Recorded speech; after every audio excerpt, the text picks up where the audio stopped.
And joining us in studio is Alowa Baleni, a political analyst. Jackie Shandu is a political analyst. And we have Papano Pasha from the Progressive Professionals Forum as their spokesperson. Professor Beri Hanyani is on the line. I'm excited to have a female, just as we end Women's Month, on the panel. So it's good to have you. We'll start with Alowa, but just looking at what Lindiwe Sisulu has now said, is this in a way her conceding that she is not necessarily positioned as almost an absolute winner between CR or NDZ?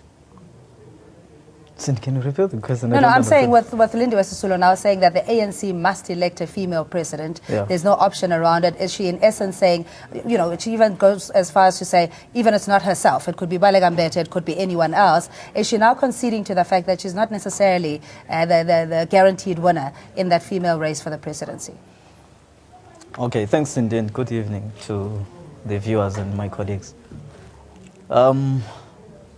I think so, but I think the emphasis for me is that she's trying to actually position and consolidate the statement that the overall Women's League has been pushing to say, I think it's time for change. So whether she wins or it is somebody else, but definitely she's saying it shouldn't be a man. And I think that is the stance that she's taking, that to say it should be time for a woman to take the position. Is it as simplistic as that, whether it's just about a party line, the Women's League, and the pressure that has been mounting? Firstly, the Women's League was criticized for having said that the country is not ready to be run by a woman. Now we see them more vociferously now positioning women. That Lindiwe Sisulu, in this case, is not necessarily denouncing, if you will, Cyril Ramaphosa, but she's, you know, just accepting the reality or eventuality. Yeah, it's there's a lot of politicking going on. You know, we are just over 90 days before the actual Congress, you know. It's a disingenuous thing to say from where I'm seated, because Nkosazana Dlamini Zuma came out very early on as a presidential hopeful. It was clear that she was making herself available. And if there was this feeling, this position that indeed we're pushing a woman candidate, then we would have had this call as early as there was one woman available. Instead, what Lindiwe does is she also makes herself available, you know. So, and then she turns around so many months later. But also, it's not a positive campaign. We've seen, for instance, Nkosazana Dlamini Zuma going around sharing her ideas, her vision for the ANC and for the country. And it's starting a campaign on a very negative note, as saying, anybody but this person, and you are not selling yourself to say, this is what I will represent as a leader of the ANC and by extension that of the Republic. We're not hearing any of those things. So it's a very, very confused campaign to say, we are ready for women, it could be me, it could be the others, but not this one, and you're not selling yourself. Yeah, does it suggest that maybe she's not really in it to win it? You know, realizing that the ANC pedigree and dynasty name that she carries of a Sisulu and you know, the contribution of that name, knowing very well that it's not going to take her to the finish line. What is your view, Papan? Well, Cindy, I think first and foremost we must applaud Lindiwe Sisulu, because the posture that she has taken is to say that there are capable women within the ANC who can lead, you know, correctly or incorrectly. But I think it's also important that we interrogate, you know, the statement that says that a woman should lead, and it could be either Lindiwe Sisulu, Baleka, or Nkosazana. I think the issue of ideology is mostly important. We can't just say women must lead for the sake of leading. And if she says that she is available, to do what? I mean, I've never read any paper which has been produced by Comrade Lindiwe Sisulu. She is a bureaucrat. She's been in government for a very long time. But we are talking about the African National Congress here, and it's going to an election. And it's, you know, it's in a state, or there is a crisis internally. So we can't only be saying that a woman should lead because the condition permits. So it might be that there's a level of honesty from her side, but I think there's a level of, there's shenanigans and deceit if you look at what she's saying, and we must look deeply. I don't think that, I mean, I let's think pierce that veneer of shenanigans and deceit, and try and analyze what it could possibly be. Is it a case of, now she's not necessarily aligning herself with the NDZ slate, or accepting again that the CR slate in this climate is very likely to ascend to power, or unlikely?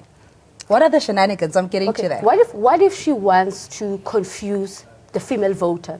Because if she was honest, there are 3 candidates here. She could have said, well, we rally behind a female, and this is the female that we should rally behind. Correct. I mean, there's never been a female president since the ANC was formed in 1912. Then you're positing 3 women to lead in a space where the ANC, has been characterized by patriarchy. We know going to the December conference, obviously Cyril Ramaphosa is going to contest. So my contestation is that she wants to divide female voters, and it has nothing to do with her being genuine, because she could have said that, well, as Lindiwe Sisulu, I'm available. That's correct. I should lead. You can't just say 3 women. Are you saying that we should be divided, the ANC constituency or delegates who are going to the conference? Okay. All right, Jackie, let's just invite Professor Sure. Perry Okay, Hanyani. sure, He's a professor with the University of the Northwest and a political analyst. Professor Hanyani, how do you read the statement from Lindiwe Sisulu? It's essentially, as the panelists are saying, it's devoid of ideology. What is my policy stance? As opposed to saying outrightly, I will support a particular candidate. Cindy, good evening to the panelists, good evening to the viewers as well. Look, I certainly endorse some of the things that have been said by your panelists. What this does is more of symptomatic of the lack of clear-cut vision, especially from the Women's League, to rally against and support one individual, and do so without emotions, but do so in line with trying to advance the principle of trying to defeat patriarchy. I haven't seen that coming from the current leadership of the Women's League, which then also speaks to the politics of factionalism within the governing party. And thirdly, it is a symptom and a phenomenon that has characterized the political management, if you want, within the governing party, and it will probably be the order of the day until December before the conference. Yeah, but I also have the view that it's also dividing, the female vote. Yes, no, absolutely. Yeah. No, absolutely. It does. In actual fact, the planning for a female candidate should have taken place almost 5-10 years back, and make sure that there is a structured system that seeks to advance the policy of succession plan, but deliberately put forth a woman candidate and nothing else. This has not been forthcoming. Instead, there was a nasty battle between Minister Motshekga as well as the current incumbent, Madam Batabile. Yes, in relation to the change of ownership. Even recently, there has been public spats between the two. So the issue of factionalism seems to be deep-rooted within not only the organization itself in its entirety, but also within the Women's League as well. So it's politics of fragmentation at the end of the day. All right, just stay with us, please, Professor Hanyani. Jackie, just to pick up on your train of thought. Sure. No, it's funny because it is well known by now that the Women's League has pronounced that it is behind Nkosazana Dlamini-Zuma. That's their candidate. So it's very futile to say they must not support a certain candidate. Where I'm seated, it looks like we have a COSATU that has pronounced as well. They were insisting yesterday and today. They are even saying Ramaphosa or nothing. We have an SACP that has also endorsed the Ramaphosa campaign. And now it comes to the Women's League. Ne? And this is the one sort of structure. ANC Youth League also endorses NDZ. Right, that's correct. So I think that is where the target is for the other candidates, to say let us try and divide these structures of the ANC that have aligned themselves with Nkosazana Dlamini Zuma. Yeah, but it's not necessarily, I don't know if it's sort of clandestine meetings as opposed to the branches themselves putting forward names and saying, we prefer a Lindiwe Sisulu, we prefer a Balegambete, or even in a ceremonial setup, Elalini somewhere where she's blessed, etc. You know, these are not necessarily candidates that out of their own wind stood up and said, I want to be in the race. What's your view, Papan? Cindy, I think we must also be careful because you've got contesting ideas who are contesting for who should lead the ANC. But normally when we engage, we don't talk about what needs to happen, what's good or what's best for the ANC.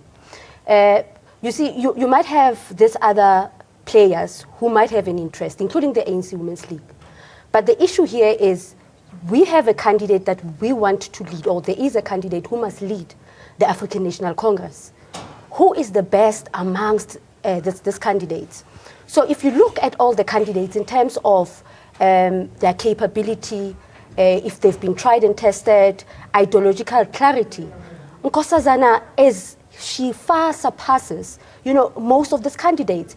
If you take everything out, even the gender aspect of it, you know, Nkosazana is you know, she is, you know, amongst, she's far ahead.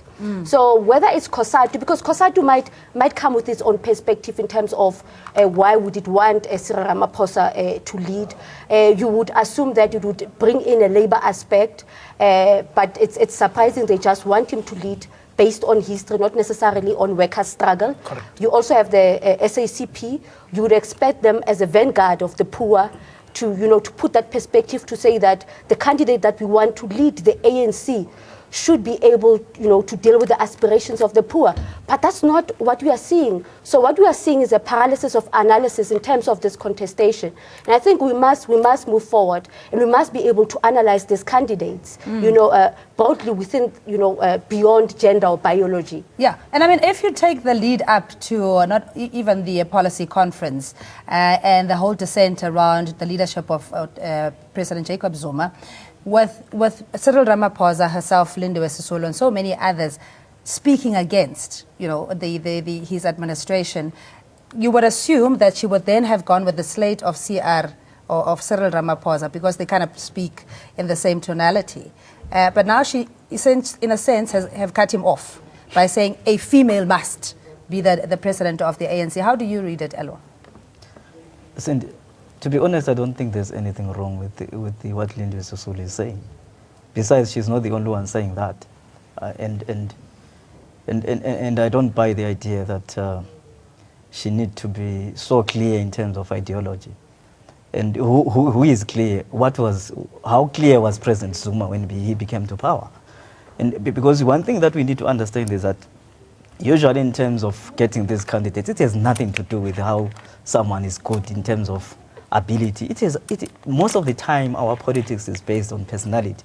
How someone is popular, how someone is liked by how many people, it becomes the leader. If we can go to the basics and say, let us put down on the table and say, in terms of how far was President Zuma in terms of his ideology. Can I come in, Cindy, if I might? Sorry. Sure. I think what my fellow panelist is dealing with here is issues of subjectivity rather than objectivity.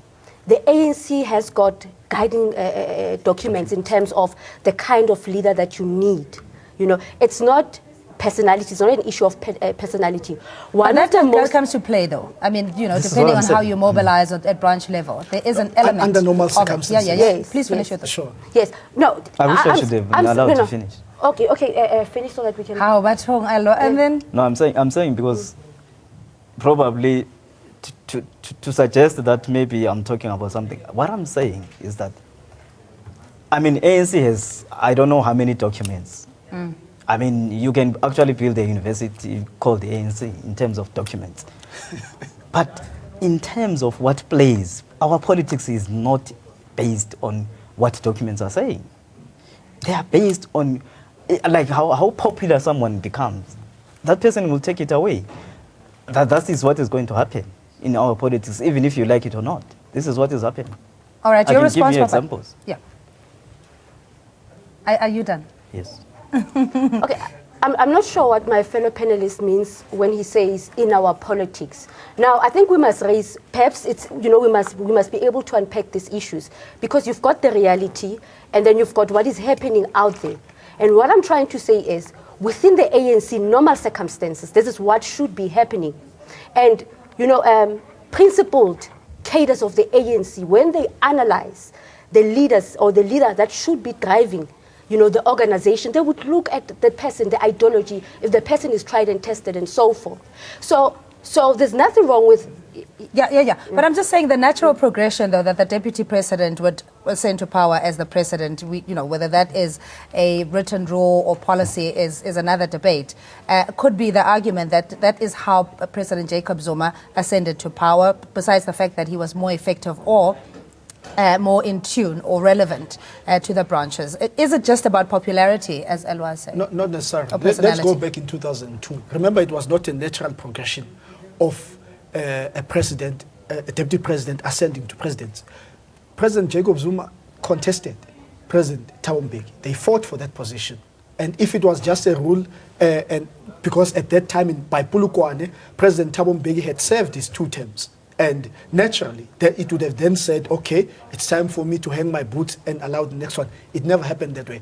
But I want to stress the point that under ordinary circumstances, you know, there is that element that, okay, we vote someone based on popularity. But we must be very mindful of the dynamics of the context, the current context in the country. The ANC finds itself having to reinvent itself if it is serious about retaining political power. We've heard this gospel of radical economic transformation that has to go beyond rhetoric and be implemented. And I'm saying the ANC knows now. There has been a policy conference not so long ago that says very clear that if we don't do things differently, we are on the verge of losing this political power, which we must use to effect the economic liberation of the black majority. So I don't think that this forthcoming conference in December is going to be just about personalities and so on and so forth. Largely, it's going to be a policy conference that must adopt policies that must be immediately implemented, even as early as 2018, so that by 2019, at least people have a feeling of where the ANC is taking the country as far as economic liberation is concerned. All right, let's just look at, again, the statement by Madam Lindiwe Sisulu and what effect it has, Professor Berihanyane, to the Cyril Ramaphosa slate and also campaign. You know, he's been an upstanding member of society, loved primarily in business. Labour, COSATU endorses him, and now she says the ANC must, in those words, have a female leader. What does that do for his campaign? Is it a disservice, or do you think it adds value to it? It plays to the issue of emotional politics at this point in time. As I said earlier on, Cindy, it would have been ideal to have planned this 5, 7, 10 years back and make sure that that particular person or persons are actually groomed to take over, not because of being a female, but because they can add political value within the regime and, of course, within the party itself. As it stands right now, I'm quite worried, and I hear Mr. Badeni there raising a very important issue, the issue of personality politics, which will, sadly, have some impact going forward to December. Already, if you look at... Professor Anyane? All right, we do apologize for that. We'll try and get him back on the phone. The personality aspect that he was saying, that we cannot necessarily divorce it from what is part of the charisma of winning votes. But as things stand now, what is the value proposition? I mean, I know we talked about ideology, and if Madam Sisulu would understand the workings of the ANC and where her proximity are to being elected as the ANC president, what do you think she has to offer? Anybody? No, I mean, we've just had poverty trends. The Statistician General 2 weeks ago, 30 million South Africans, and we know almost all 30 million of them are black African. South Africa is the most unequal society on the planet. more than 2 decades into democracy, freedom in its most meaningful sense is something that has not arrived for the vast majority of black people. This is going to be the most serious issue. And we are beginning to get a sense that even this administration takes that into cognizance. Hence the formulation of the radical economic transformation, which has to, if the ANC is going to continue to lead this country, if it's going to restore the faith that black people had in them from 1994, it has to move beyond rhetoric. We have to see now this economic transformation in real terms, in terms of redirection of resources. And any candidate that wants to position himself or herself best positioned to take over and implement what is needed to redirect resources from the white minority to the black majority has to speak about land expropriation, has to speak about nationalization, and all those things that will redirect those resources. Yeah. But not taking into, or notwithstanding that the ANC in itself is divided in their approach. And we know others could either be conflicted or have personal vested interests. But I'm saying with Madame Sisulu and maybe Balekambete, what their value proposition would be if they're standing against the CR17 and an NDZ?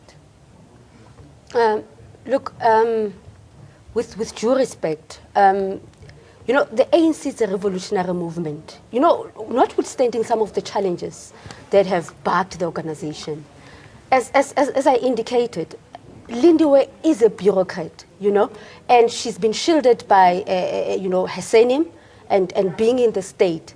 In terms of the ANC, or taking the ANC forward, and in terms of her being able to implement the policies of the ANC, as my fellow panelist has just indicated, I just think that we are just, she's just taking a big task. I think that she should just be patient, she should wait, if not become an additional NEC member of the ANC. So, yeah, Aloha, what do you think her chances are in being the next ANC president? I think she, of course, I mean, if you look at the credentials in terms of probably the experience and all those things, if you use that as a yardstick, but I still argue that that is not the only thing that should be at play. But if you use that as to create a CV, obviously she's lagging behind the two. Yeah. Does she have the necessary popularity? I mean, I don't even know if there's a barometer. Like my colleague has said, I mean, obviously, what is behind here is the name of the Sisulu clan. I think it's also worth mentioning that from the main candidates, CR17 and the others, MDZ is the only one who has openly, publicly endorsed the radical economic transformation thinking. That indeed, for this country to move forward. And for me, if I was a member of the ANC from Elokshini, still waiting for these services to be delivered, it would be clear there's only one person. And the other candidate, CR17, we know that is a representative of Washington, of large corporations. I mean... Jackie, we're going to have to leave it there because some might say it's sloganeering and all of those things. And like you're saying that the litmus test here for the ANC is that this needs to be materialized, that radical economic transformation. Alwa, we really have to take a break. We're already running late, but thanks indeed to our panelists for joining us and you at home as well. We're going to take a quick ad break. Do stay with ANN7 Prime.